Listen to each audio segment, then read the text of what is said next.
Hi బంగారాలు. ఈరోజు కథ పేరు విజ్డమ్. విజ్డమ్ అంటే తెలివితేటలు అనమాట. అనగనగా ఒక ఊర్లో రాము అని ఒక అతను ఉండేవాడు. అతని దగ్గర ఒక ఆవు ఉండేది. ఆ ఆవు అంటే రాముకు చాలా ఇష్టం. దాన్ని చాలా బాగా చూసుకునేవాడు.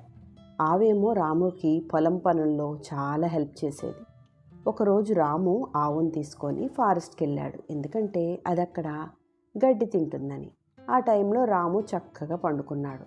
వీళ్ళిద్దరినీ దూరం నుంచి ఒక ఊల్ఫ్ చూసింది. ఊల్ఫ్ అంటే తోడేలు. చూసి వావ్, ఈరోజు వీళ్ళని గనక నేను తింటే నాకు చాలా ఫుడ్ దొరుకుతుంది అనుకొని వాళ్ళ దగ్గరికి వచ్చింది. ఊల్ఫ్ వచ్చిన సౌండ్ చూసి రాముకు మెలకు వచ్చింది. ఊల్ఫ్ దగ్గరికి వెళ్ళి ప్లీజ్ ప్లీజ్ మమ్మల్ని ఇద్దరిని తినొద్దు అని అడిగాడు. అప్పుడు ఊల్ఫ్ గట్టిగా నవ్వుతూ సరే, నేను ఒక క్వశ్చన్ అడుగుతాను. మీ ఇద్దరిలో ఎవరు కరెక్ట్గా ఆన్సర్ చెప్తే వాళ్ళని తిన్ను, మిగిలిన వాళ్ళని తింటాను అని చెప్పి ఆవును చూస్తూ నువ్వు ఇన్ని రోజులుగా ఒక మనిషి దగ్గర ఎలా ఉన్నావు, నువ్వెందుకు పారిపోలేదు అని అడిగింది. అప్పుడు ఆవు రాము చాలా మంచోడు, నన్ను చాలా బాగా చూసుకుంటాడు, అందుకే నేను ఇతని దగ్గరే ఉన్నాను అని చెప్తుంది. అప్పుడు రాముని చూస్తూ నువ్వు ఒక యానిమల్ పారిపోకుండా నీ దగ్గరే ఎలా ఉంచుకున్నావు, నీ దగ్గర ఏమన్నా మ్యాజిక్ ఉందా అని అడిగింది. అప్పుడు రాము అవును, నా దగ్గర విజ్డమ్ అనే మ్యాజిక్ ఉంది తెలుసా అన్నాడు. అప్పుడు వూల్ఫ్ అవునా, ఆ మ్యాజిక్ ఏంటో నాకు కూడా నేర్పించవా అని అడిగింది.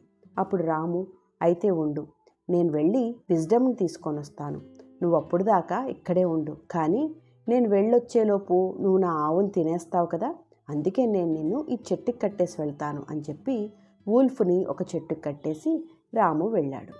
చాలాసేపటికి రాము ఒక చెక్క బాక్స్ పట్టుకొని వచ్చాడు. వూల్ఫ్ అది చూసి ఏంటిది అని అడిగింది. అప్పుడు రాము వూల్ఫ్ దగ్గరికి వెళ్ళి నువ్వు విజ్డమ్ అడిగావు కదా, విజ్డమ్ ఆ బాక్స్లో ఉంది, ఎక్కడుందో వెళ్ళి చూడు అని చెప్పి వూల్ఫ్కున్న కట్లు విప్పేశాడు. వూల్ఫ్ కట్లు విప్పడంగానే ఆత్రంగా వెళ్ళి బాక్స్లో చూద్దామని వెళ్ళి బాక్స్లో పడిపోయింది. ఈలోపు రాము బాక్స్ పైన మూత క్లోజ్ చేసేశాడు. అప్పుడు వూల్ఫ్ లోన్ నుంచి ఏంటి, నువ్వు నాకు విజ్డమ్ చూపిస్తానని నన్ను ఇలా చీట్ చేసావెందుకు అని అడిగింది. అప్పుడు రాము విజ్డమ్ అంటే మనకు ప్రాబ్లంలో ఉన్నప్పుడు మనల్ని మనం సేవ్ చేసుకోవడానికి మనం ఉపయోగించే తెలివితేటలు అనమాట. అవి నా దగ్గర ఉన్నాయి, అందుకే నేను నా ఆవు ఈరోజు సేవ్ అయ్యాం, నీ దగ్గర లేవు కాబట్టి నువ్వు ప్రాబ్లంలో పడ్డావు అని చెప్పి వూల్ఫ్ని ఫారెస్ట్లో వదిలేసి ఆవును తీసుకొని జాగ్రత్తగా ఇంటికి వెళ్ళిపోయాడు. చూసారా పిల్లలు, మోరల్ ఏంటంటే మనకి ఏదైనా ప్రాబ్లం వచ్చినప్పుడు మనం తెలివిగా ఆలోచించి దాంట్లోంచి బయటపడాలి, అంతే తప్ప మనం ఆ ప్రాబ్లంలో ఉన్నామని భయపడుతూ ఇంకా ప్రాబ్లం తెచ్చుకోకూడదు. కథ బాగుందా? ఉంటాని, బాయ్.